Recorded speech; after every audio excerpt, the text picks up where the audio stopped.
দুটো আইনের কথা বলবো। একটা আইন একটা দলকে রাজনীতি থেকে সরিয়ে দিল, আরেকটা আইন একটা পরিবারের রাষ্ট্রীয় বিশেষ সুবিধা রহিত করলো। হয়তো ইতিমধ্যেই আপনারা জেনেছেন নিষিদ্ধই থাকছে বাংলাদেশ আওয়ামী লীগ এবং বাতিল করা হয়েছে বঙ্গবন্ধু পরিবারের বিশেষ নিরাপত্তা সুবিধা।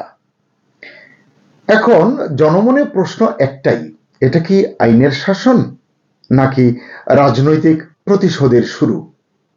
এবং এই প্রতিশোধ ইচ্ছা দেশ এবং জাতিকে কোথায় নিয়ে যাবে? আসসালামু আলাইকুম, স্বাগত লিডস নিউজে। সম্মানিত দর্শক, ত্রয়োদশ জাতীয় সংসদের 11তম দিনে আজ যা হলো তা বাংলাদেশের রাজনীতির ইতিহাসে, সংসদীয় ইতিহাসে বিশেষভাবে চিহ্নিত হয়ে থাকবে। যারা শুধু মনে করছেন সংসদে দুটো বিলই তো পাশ হয়েছে, তারা আসলে ভুল ভাবছেন।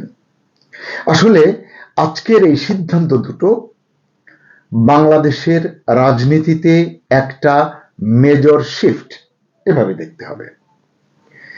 আজকে সন্ত্রাস বিরোধী আইন সংশোধন করে স্পষ্ট ভাষায় বলা হয়েছে, সরকার চাইলে শুধু কোনো সংগঠনকে নিষিদ্ধই না, তাদের সব কর্মকাণ্ড বন্ধ করে দিতে পারবে। মানে কি? মানে হলো মিছিল, সমাবেশ, প্রেস ব্রিফিং, সোশ্যাল মিডিয়া প্রচারণা সবকিছু বন্ধ। আর এই আইনের আওতায় আওয়ামী লীগ এবং এর অঙ্গ সংগঠনগুলো নিষিদ্ধই থাকছে। এই সিদ্ধান্ত কিন্তু নতুন নয়। 2025 সালে অন্তর্বর্তী সরকার যে অধ্যাদেশ জারি করেছিল বা দিয়েছিল, আজ সেটাকেই স্থায়ী আইনে রূপ দিয়েছে বর্তমান সরকার। এরপর আসি দ্বিতীয় সিদ্ধান্তের বিষয়ে। সেটা তো জানলেনই, জাতির পিতার পরিবার সদস্যদের বিশেষ নিরাপত্তা আইন বাতিল। আজ জাতীয় সংসদে জাতির পিতার পরিবার সদস্যগণের নিরাপত্তা আইন 2009 রহিত করে বিল পাশ করা হয়েছে।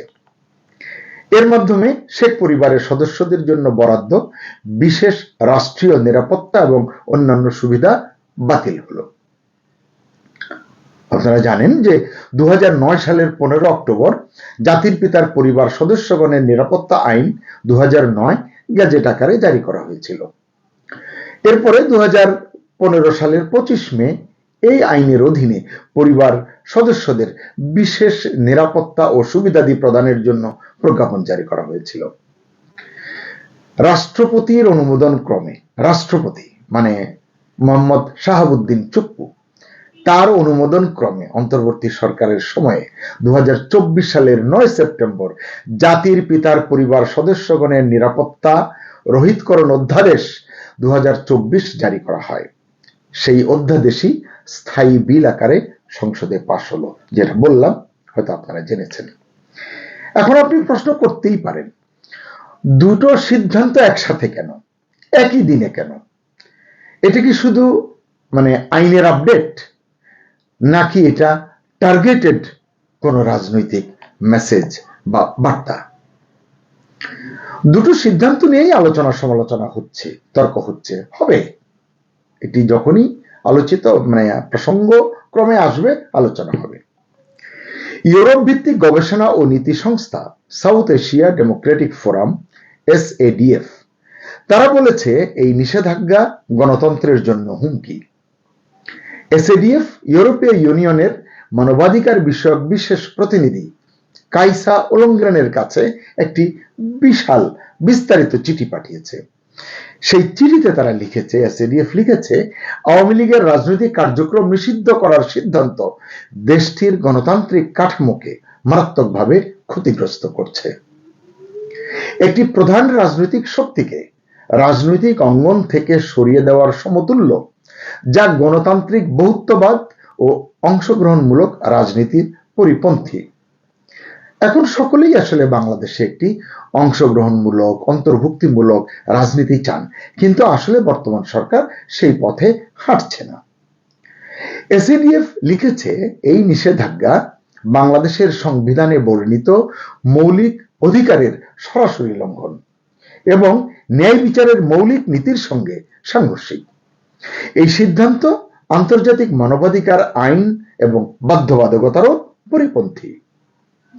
চিঠিতে উদ্বেগ প্রকাশ করে বলা হয়েছে, আওয়ামী লীগের বহু শীর্ষ নেতা এবং তৃণমূল কর্মী বর্তমানে আটক রয়েছেন, কারাগারে আছেন এবং তাদের বিরুদ্ধে নানা যে সমস্ত অভিযোগ আনা হয়েছে সেগুলো মনগড়া বা ভিত্তিহীন বলে অভিযোগ রয়েছে। তাই এ ধরনের পদক্ষেপ গণতন্ত্রের মৌলিক ভিত্তিকে দুর্বল করে। জাতিসংঘের বিভিন্ন বিশেষজ্ঞরাও বলছেন, পুরো রাজনৈতিক দল নিষিদ্ধ করা সহজে ন্যায়সঙ্গত করা যায় না, এটি কিছুতেই জাস্টিফাই করা যায় না। সংবিধানের 7 নম্বর অনুচ্ছেদের, আমাদের সংবিধানের 7 নম্বর অনুচ্ছেদের সরাসরি লঙ্ঘন এটি, যেখানে সংবিধানের সর্বোচ্চ অবস্থান ঘোষণা করা হয়েছে এবং সংবিধানের সঙ্গে অসামঞ্জস্যপূর্ণ যে কোনো নির্বাহী বা আইনগত কার্যক্রমকে বাতিল ও অকার্যকর বলে গণ্য করা হয়েছে। রাজনৈতিক বহুত্ববাদ ও প্রতিযোগিতামূলক দলীয় রাজনীতি সংবিধানের প্রান্তিক কোনো বৈশিষ্ট্য নয়, বরং অনুচ্ছেদ 11 এবং 55 এবং মৌলিক অধিকার অধ্যায় একত্রে যে গণতান্ত্রিক কাঠামো কল্পনা করে তৈরি করে, যেটি তার মূল ভিত্তিই হলো এই বহুত্ববাদ। একটি নিবন্ধিত রাজনৈতিক দলের সব কার্যক্রম সম্পূর্ণরূপে নিষিদ্ধ করা কার্যত সমষ্টিগত শাস্তির শামিল, যা সাংবিধানিক শাসন ব্যবস্থার সঙ্গে অসঙ্গতিপূর্ণ।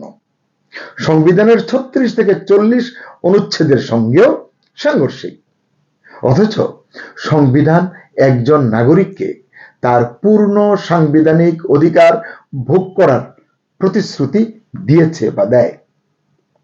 এই আইন কারাগারে আটক বা গণহারে দায়ের করা প্রায় অভিন্ন মামলা, সব মামলা তো একই রকম, এই মামলাগুলোর মুখোমুখি আওয়ামী লীগের শীর্ষ নেতা এবং তৃণমূল পর্যায়ের হাজার হাজার নেতা কর্মীর পরিস্থিতি আইনগতভাবে অত্যন্ত সংকটজনক করে তুলল এই আইনটিকে এইভাবে পাশ করার মধ্য দিয়ে।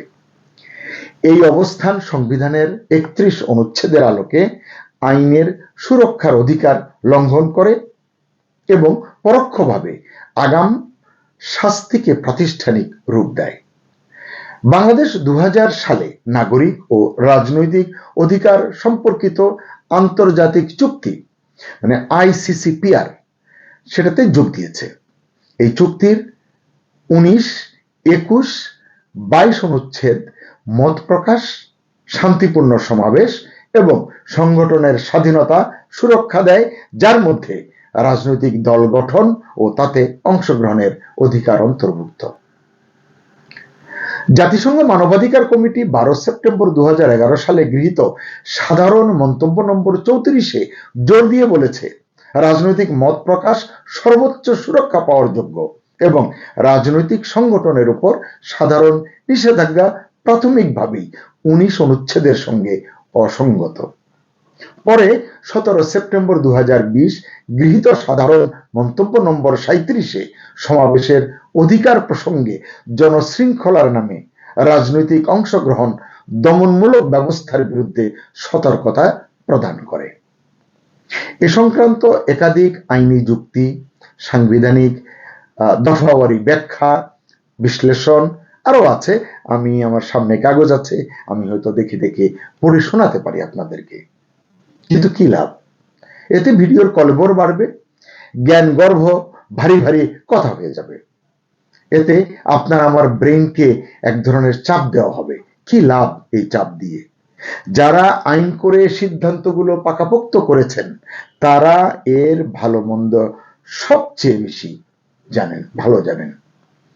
পার্থক্য অবশ্য একটা আছে, এগুলো তারা ভালো বোঝেন বিরোধী দলে থাকলে। যখন বিরোধী দলে থাকেন তারা সরকারে বসলে আইন এবং সংবিধানের তোয়াক্কা হয়তো না করলেও চলে, তখন হাম জো বলেগা ওহি আইন হ্যায়, বিষয়টা এরকম বলেই দেশের সাধারণ মানুষ মনে করেন। সহজ কথায় যদি বলি, বাংলাদেশের সংবিধান কি বলে? বলে মত প্রকাশের স্বাধীনতা, সমাবেশের অধিকার, সংগঠন করার অধিকার, এগুলো হলো মৌলিক অধিকার। কিন্তু যখন একটা নির্বাহী সিদ্ধান্ত দিয়ে একটা পুরো দলকে নিষিদ্ধ করা হয়, দলীয় সংখ্যাগরিষ্ঠতার জোরে সেটাকে আবার সংসদে আইন করে একটি রাজনৈতিক দলকেই নিষিদ্ধ করা হয়, পাকাপোক্ত করা হয়, তখন এটা সংবিধানের সাথে কতটা সামঞ্জস্যপূর্ণ।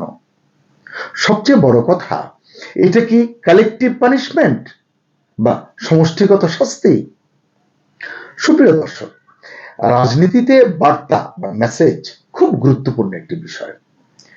আজকের দুটো সিদ্ধান্তই একসাথে একটাই বার্তা দিচ্ছে, তা হলো পুরনো অধ্যায় শেষ, নতুন খেলা শুরু।